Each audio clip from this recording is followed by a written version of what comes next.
The sky above the village of Oakhaven was not a sky at all, but a thick, bruised canvas of violet and charcoal that never shifted. In this world of perpetual twilight, light was the most precious currency. Elara sat on the edge of her bed, her small hands wrapped tightly around a leather pouch. Inside, the hearthstone pulsed with a rhythmic golden glow, casting long, dancing shadows against the timber walls of her room. It was warm to the touch, vibrating with a frequency that felt like a steady heartbeat. This was the only thing that could save Pip. Pip had been gone for 3 cycles.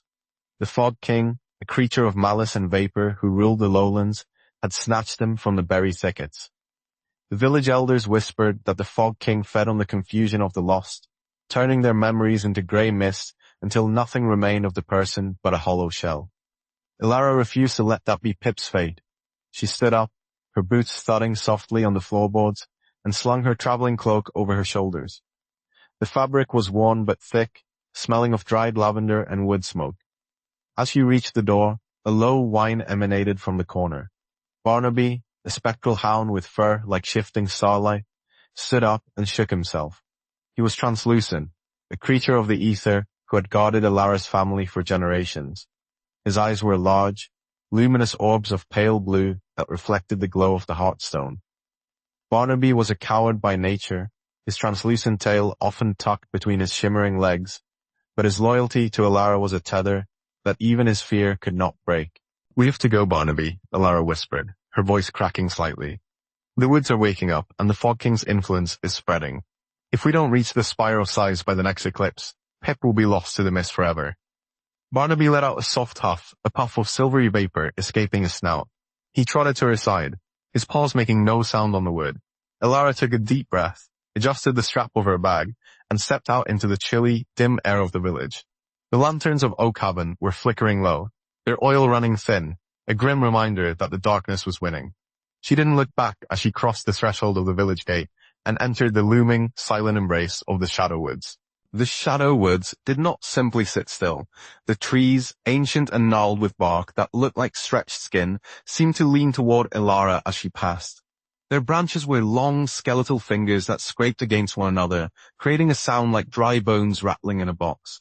This was the Whispering Forest, where the air was thick, with the half-heard secrets of everyone who had ever been lost within its depths. Barnaby pressed his flank against Elara's leg, his spectral fur cold as ice, but strangely comforting. "Do you hear that, Barnaby?" Elara asked, her voice barely a murmur, the hound's ears flattened against his head. The whispers were growing louder, a cacophony of voices that sounded like her mother, her father, and the schoolteacher.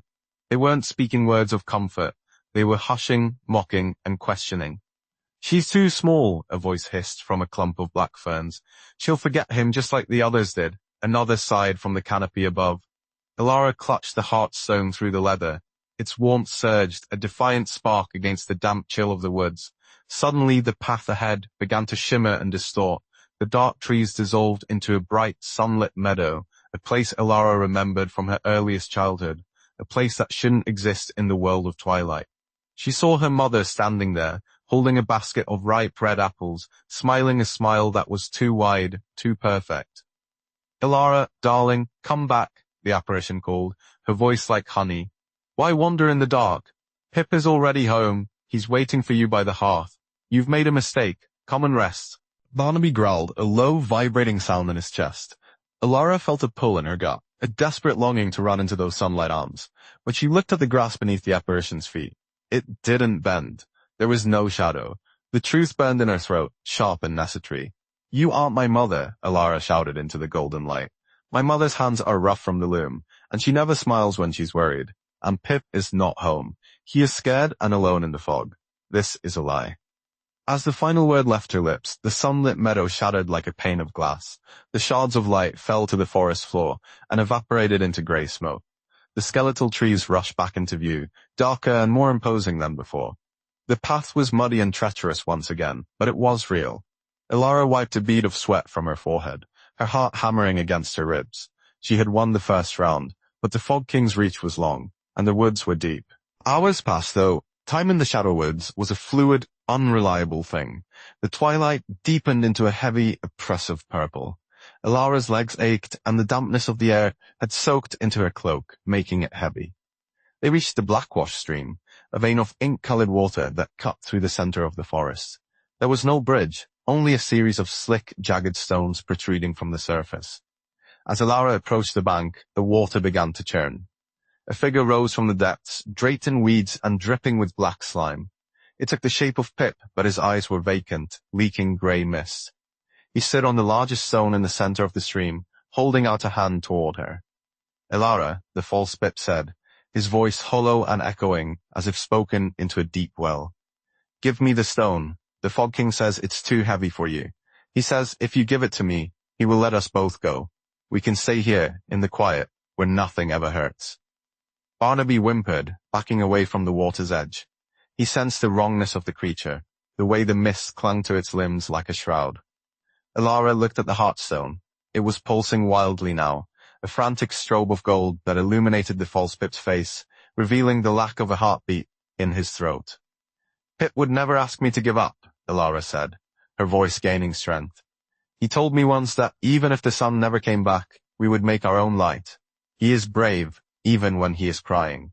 You are just a shadow wearing his face. She stepped onto the first stone. It was freezing, the cold biting through the soles of her boots. The truth is, she continued, stepping closer to the apparition, I am terrified. I'm so scared that my knees are shaking. But my fear doesn't make you real. It only makes you loud. The false Pip let out a screech that sounded like tearing metal. The figure dissolved into a swarm of oily black moths that fluttered upward and vanished into the canopy.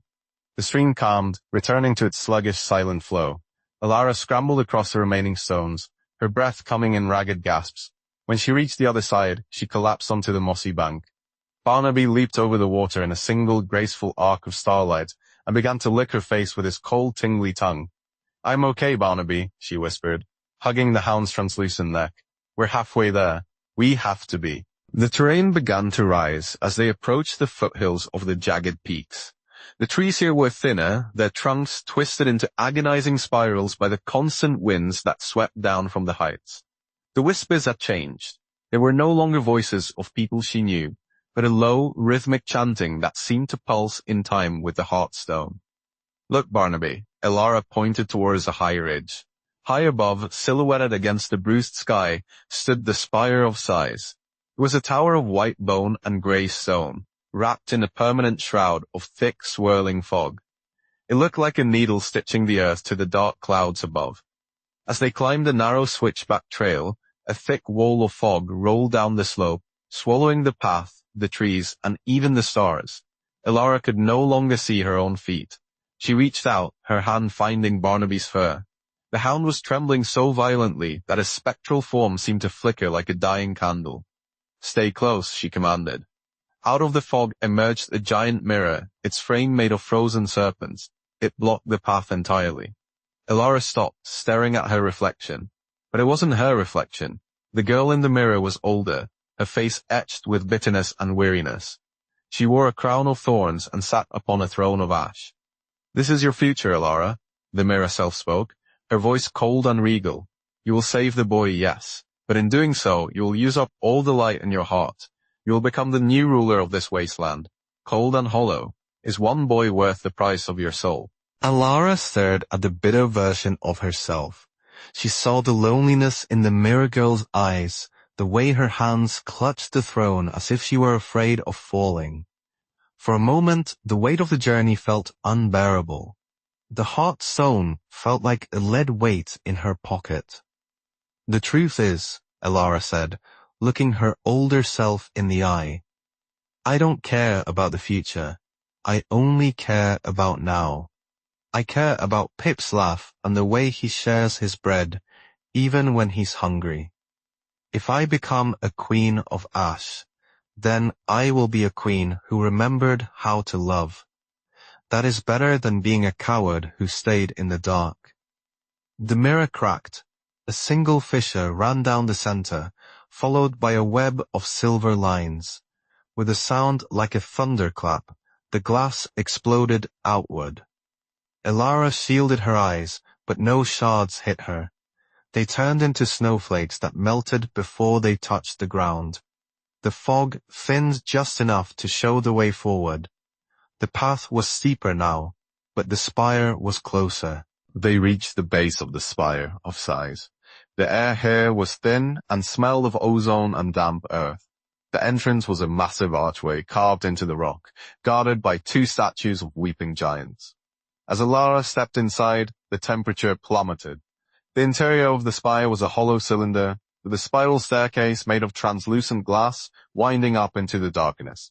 "Pip!" Elara shouted, her voice echoing up the shaft. "Pip, can you hear me?" A laugh drifted down, but it wasn't Pip's. It was a sound like dry leaves skittering across a tombstone. The Fog King. Elara began to climb. Barnaby followed, his luminous paws clicking softly on the glass steps. With every 100 steps, the air grew thicker with illusions. She saw ghosts of her ancestors, their faces twisted in judgment. She saw the village of Oak Haven burning, the people she loved screaming for help. She kept her eyes fixed on the steps, repeating her truths like a mantra. "My name is Elara. I'm 10 years old. I love my friend. The stone is bright, the fog is a lie." As she reached the top landing, she found herself in a wide, circular chamber. The walls were open to the sky, and the violet clouds swirled just overhead. In the center of the room, suspended in a cage of silver mist, was Pip. He looked small and pale, his eyes closed as if in a deep, troubled sleep. Standing before the cage was a tall, spindly figure, draped in robes of shifting gray vapor. He had no face, only a void where features should be, and eyes that burned like dying embers. "The little spark has arrived," the Fog King hissed, his voice vibrating in Elara's very marrow. "You have brought me the Heartstone. How kind of you to deliver it to my hand." "I didn't bring it for you," Elara said, stepping forward.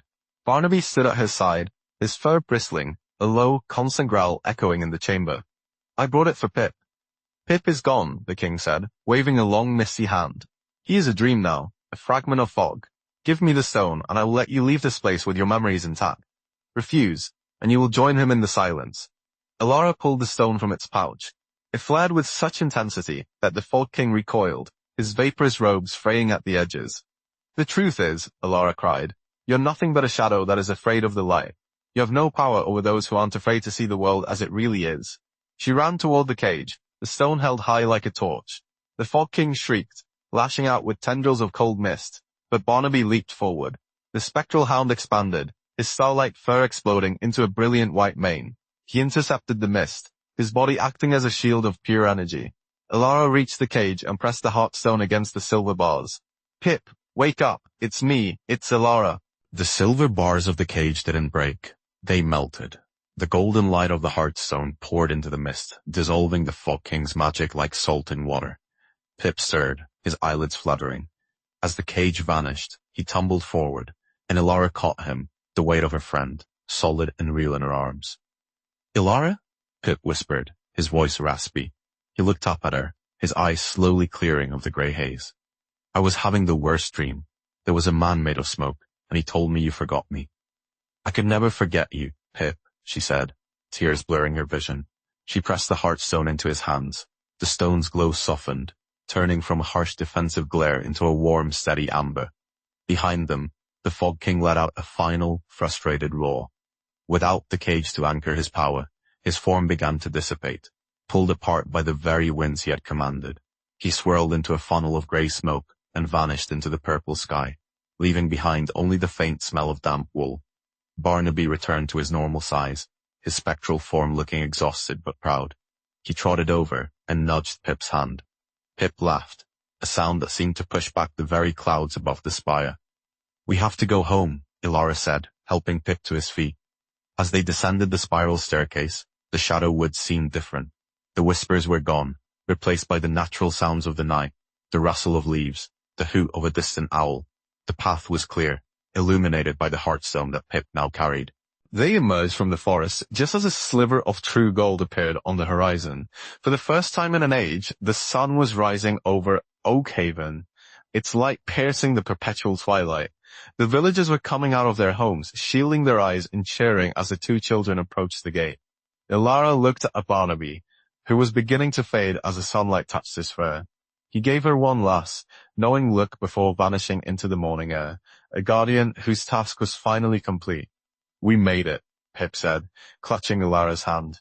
Yes, Elara replied, looking at the sun, because we told the truth, and the truth is, the only thing the shadows can't touch.